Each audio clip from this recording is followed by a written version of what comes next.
Undas 2023 at Sagrada Memorial Park.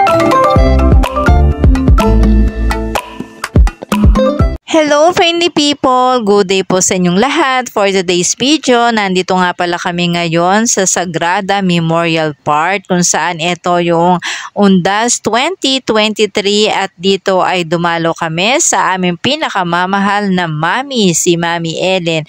So dito kasama ko nga pala si Papa Eddie. Ito sinisindihan na niya yung kandila para sa aking mami at inaayos din niya yung pumbulaklak ng puntod ni Mami. So, ito yung itsura ng puntod ni Mami. Dito kasama ko yung aking kapatid at syempre yung akin din pong mga anak. At dito nag-visit din kasi kami sa aming lola, lolo, tita. At dito nung nagpunta kami, medyo masama talaga ang panahon nung time na to at talaga naman pong umuulan. So, dito meron nga pala akong nakitang rainbow at kami ay ginabi na dito sa sementeryo. Friendly people, ito yung aming pagdalo sa aming mga loved ones ngayong Undas 2023 kahit ang panahon ay talaga namang umuulan. Thank you for watching!